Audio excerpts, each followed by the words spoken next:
kami dari kelompok 5 akan berpresentasi materi yang memuat tentang teori Erik Erikson. Baik, untuk kelompok kami yang pertama saya sendiri Arif Setianugroho atau Robert. Oke. Ini saya sendiri Arif, di sini ada Ramdan. Untuk Mas Faris yang sebelah pojok sana ya. Terus untuk Fatim ada di sebelah saya sini. Salwa yang itu moderator. Terus Febri ini sebelah sini ya. Untuk Naswa Kemala yang ini. Baik, slide selanjutnya.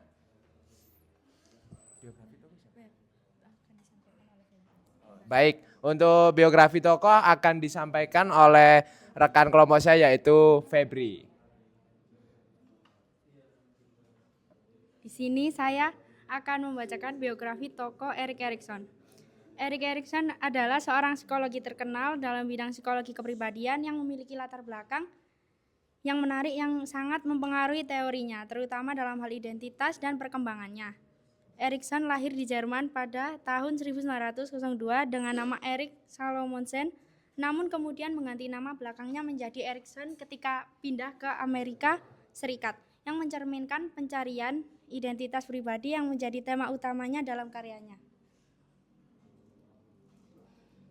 Dan yang selanjutnya, latar belakang psikososial. Psikososial menurut Erik Erikson dalam teori perkembangan psikososialnya merujuk pada tahap-tahap kehidupan yang dibagi menjadi 8 tahap perkembangan yang setiap tahapnya dihadapkan pada krisis atau konflik utama. Menurut Erikson, perkembangan kepribadian manusia dipengaruhi oleh interaksi antara kebutuhan individu maupun aspek psikologi dan tuntutan atau harapan dari lingkungan sosial ataupun aspek sosial. Dan materi berikutnya disampaikan oleh Fatima. Ya, baik, di sini saya akan menjelaskan tentang struktur kepribadian menurut Erikson. Menurut Erikson, struktur kepribadian dibagi menjadi 3. Yang pertama, ada ego kreatif, yang di dalamnya ada faktualisasi, universalitas, dan aktualitas. Ego kreatif adalah ego yang dapat menemukan pemecahan kreativitas atas masalah baru pada setiap tahap kehidupan. Faktualisasi adalah kumpulan sumber data dan fakta serta metode yang dapat dicocokkan atau diverifikasi dengan metode yang sedang digunakan pada suatu peristiwa. Universalitas adalah sense of reality yang menggabungkan pandangan semesta atau alam dengan sesuatu yang dianggap konkret dan praktis. Aktualitas adalah metode baru yang digunakan oleh individu untuk berhubungan dengan orang lain demi mencapai tujuan bersama. Struktur kepribadian yang kedua adalah ego otonomi fungsional. Ego otonomi fungsional adalah ego yang berfokus pada penyesuaian ego terhadap realita. Contohnya yaitu hubungan ibu dan anak. Erikson menganggap bahwa proses pemberian makanan pada bayi merupakan model interaksi sosial antara bayi dengan lingkungan sosialnya. Bayi belajar untuk mengantisipasi interaksi dalam bentuk basic trust pada saat diberi makanan oleh ibunya. Yang ketiga, ada pengaruh masyarakat. Erikson menyatakan bahwa potensi yang dimiliki individu adalah ego yang muncul bersama kelahiran dan harus ditegakkan dalam lingkungan budaya. Anak yang diasuh dalam budaya masyarakat yang berbeda cenderung akan membentuk kepribadian yang sesuai dengan nilai-nilai dan kebutuhan budaya itu masing-masing. Ya, materi selanjutnya akan disampaikan oleh Robert. Oke, baik. Untuk selanjutnya adalah teori kepribadian menurut Erikson. Untuk tahap yang pertama yaitu trust versus mistrust atau 0 sampai 1 tahun.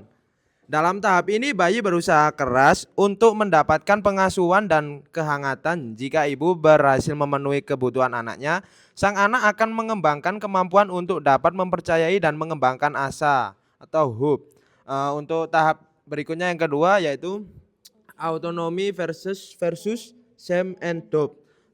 Dari usia 1 hingga 3 tahun. Anak akan belajar bahwa dirinya memiliki kontrol atas tubuhnya. Orang tua seharusnya menuntun anaknya mengajarkannya untuk mengontrol keinginan atau impuls-impulsnya, namun tidak dengan perlakuan yang kasar. Mereka melatih kehendak, tepatnya otonomi. Baik, untuk materi berikutnya akan disampaikan oleh rekan saya yaitu Ramdan. Silakan, Mas. Tahap ketiga yaitu inisiatif versus goal di rentan usia 3 sampai 6 tahun. Pada tahap ini intinya adalah seorang anak mulai belajar untuk merencanakan dan mengeksekusi tindakannya tersebut. Resolusi yang gagal pada anak tersebut akan menyebabkan anak itu takut untuk mengambil keputusan karena takut berbuat salah. Tahap keempat yaitu industri versus inferiority di antara usia 6 sampai 12 tahun. Pada saat ini, anak-anak belajar untuk memperoleh kesenangan dan kepuasan atas menyelesaikan tugas, khususnya tugas-tugas akademik. Intinya yaitu self reward atau kepuasan. Penyelesaian yang sukses pada tahapan ini akan menciptakan anak yang dapat memecahkan masalah dan bangga akan prestasi yang diperoleh. Ya, untuk tahap selanjutnya dari monggo, Mas. Tahap kelima, identity versus identity confusion di usia 12 sampai 20 tahun. Pada tahap ini terjadi perubahan pada fisik dan jiwa di mana masa biologis seperti orang dewasa sehingga tanpa adanya kontraindikasi bahwa di lain pihak anak dianggap dewasa tetapi di sisi lain dianggap belum dewasa. Tahap keenam, intimasi versus isolation. Masa dewasa muda di usia 20 sampai 30 tahun.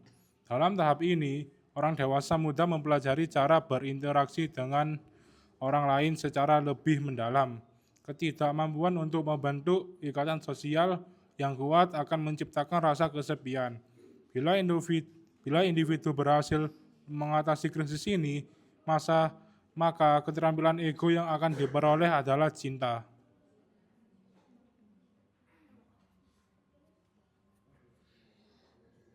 Tahap ketujuh, generative versus stagnation.